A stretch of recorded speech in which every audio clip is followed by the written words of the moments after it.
last but not least, obviously, we have the upper echelon of the league. Teams 1 through 5 in each division.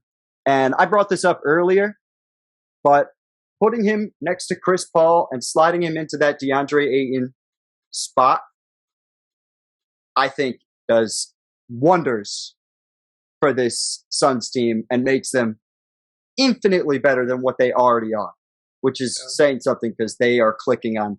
But pre Chris Paul's injury, they've been clicking on all cylinders. They're the best team in the NBA right now. I love watching them personally. They're one of my favorite league pass teams. I love watching the Suns. Oh my god, they're super fun to watch. God, I'm not mad at that at all. Is Chris Paul's injury going to bleed into the playoffs? I hope not. It's 6 to 8 weeks, and there's 7 weeks left for the playoff. Yeah. So I think knowing Chris Paul, he's probably going to go the 6 weeks. That's just the way. I mean, he's also older, so he might not have the option, but just based off what he's done in his entire career, I think it's only going 6. This poor bastard's had some terrible injury luck. Jesus. He's even got his diet turned around and everything too now. Yeah. He's still injured. And this is that's just like a freak injury. It's his thumb. Like, it's not even like his hammy or something. Like, it's like that was his issue before, was his hamstrings and stuff. Yeah. But no, he's hurt his hands a few times. Yeah, he's had some thumb injuries specifically. Oh, yeah. He's got. But to me, thumb injuries are so freak. That's like the most freak accident you could have in the NBA court. I feel like it's one of them. He does use his hands a lot, though. For players specifically. Yeah, for dribbling, not just on offense, but defense. No, offense, defense. I mean, he's reaching in all the time. I mean, he's a very defensive-minded player too. So yeah, but this is assuming obviously Phoenix 100%. Yeah. There's any of these teams 100%. The team that I think works magnificent with him is obviously Golden State. Yeah, that's another one. They're obviously they have the floor spreaders. You have, like, for Russell, you have a guy in Draymond Green that could facilitate and get him the ball. Yeah. Even though obviously their offense kind of works in a similar way to what I was explaining with the Celtics, but better, obviously. Yeah. And then the pick and roll with him and Curry. Yeah, that would be unstoppable. Yeah, that'd be wild. And that's the thing about Curry. Like, Curry obviously score first, but you've seen, like, even in this stretch without Draymond, Curry's been great at being a better facilitator. Klay Thompson, despite the fact he's only got 3 assists a game, it's not his ball movement has gotten significantly better, and his work off the dribble has gotten significantly better. Compared to other athletes too, Curry has almost like no ego. So you could bring in a guy like Wilt, and he's not going to have a problem with him. He did it with KD. Yeah, he did. And it turned into an absolute dynasty. So there's no doubting that if Wilt was on this team, I 100%, I think it's a championship contender. Yeah, Curry definitely looks at it as if it's gonna be able to win us championships, he's willing to. Like his ego was so he has so little of it. Like, him and Will could probably balance each other out with the ego thing.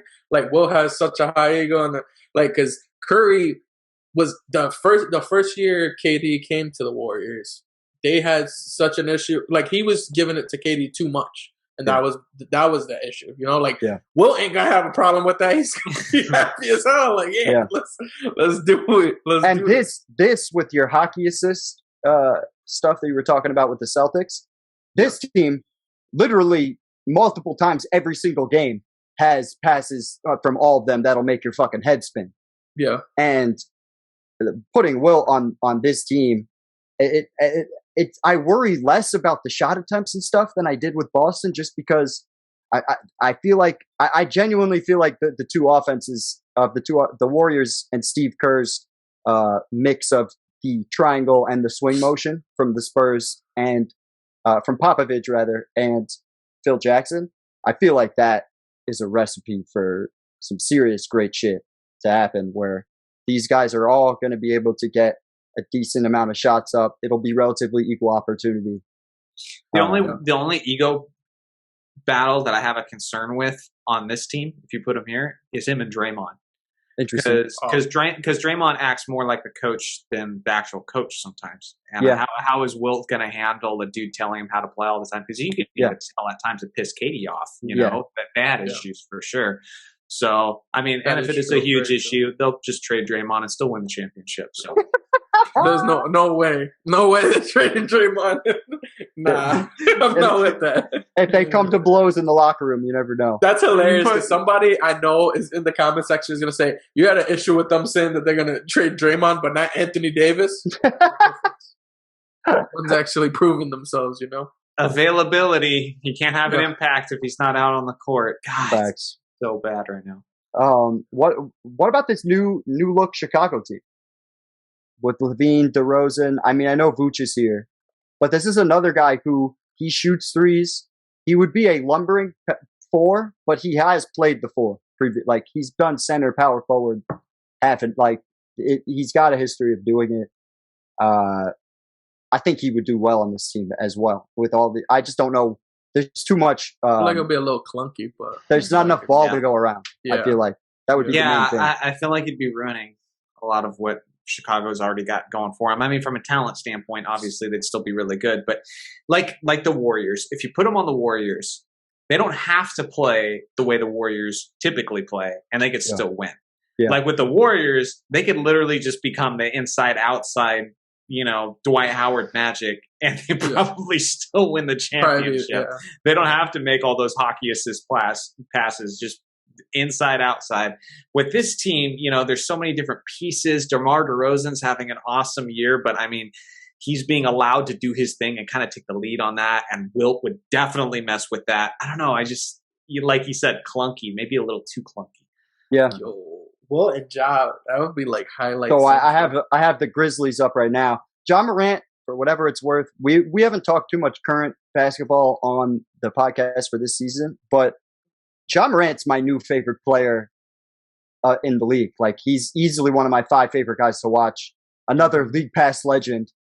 Like I love watching Ja, and Bill Simmons compared him to young Michael Jordan, saying like how he does stuff on a nightly basis that make you go, fuck, that was fucking incredible. Yeah. Okay. From that standpoint, I get what he's saying. Yeah, I could totally get what he's saying. This guy's mentality is badass. I like the way he attacks the game. And just like with you can't tell me what to fucking do attitude. Like we're gonna be one of the best teams in the league. I don't care if we're in Memphis. Like, and also best braids in the league. Like, did you guys see his All-Star like braids? Yo, my man swag. That man turned the fuck up. If I had braids, I would do Ja braids for sure.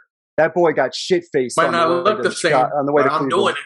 He got fucking drunk as fuck. It was crazy. Oh yeah, that was wild. All kinds of video came out from his plane where he's drinking like crazy.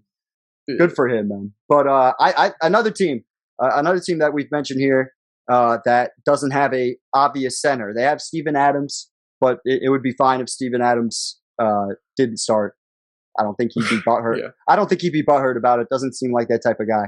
And putting him next to Jaren Jackson, Dillon Brooks, Desmond Bane, and Ja Morant, like that's a solid 5. That is a solid starting 5. I really like that. Steven Adams would definitely just have to be traded because he wouldn't be necessary anymore. If Wilt's averaging 40 minutes a game, he's not. Yeah. You're never going to play Wilt and Steven Adams at the same time. Yeah, that would be difficult from a spacing standpoint. So for those 2 minutes of the season that Wilt misses because he was ejected, Steven Adams comes in and holds it down. Yeah, comes in, eats a kiwi, you know, chilling out there. Fucking hilarious. What about the Mavs? With Luka? Luka. Yeah. What about Luka the Mavs? Legend? With I feel like him and Wilt would be like this. Honestly, I don't know if they get along. Yeah, like because Luka's so like ball dominant. Like I don't know if Wilt is gonna be okay with that. And Luka's not. I could see a world where Luka is kind of selfish. Like I'm not saying he's the most selfish player in the league, but I am saying like he gets really mad at teammates. He's.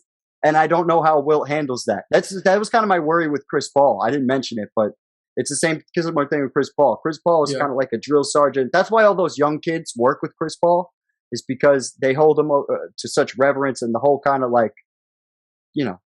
But the thing with Chris, yes, thank you, hierarchy, The thing with a Chris Paul and like even a Kobe or whatever, like the people with that mindset, the reason they're like that is because to them you have to work.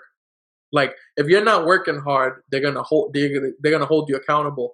Wilt is one of those, and this is, I think we talked about this on the pod before with Kobe and with the Kobe and Shaq thing. Like if Wilt was there instead of Shaq, it would have worked out significantly better in our opinion, or at least my opinion, because Wilt you didn't have to worry about Wilt's work ethic. Like you knew he was gonna work hard, you knew he was gonna do what he had to do. He didn't do anything possible to score and stuff.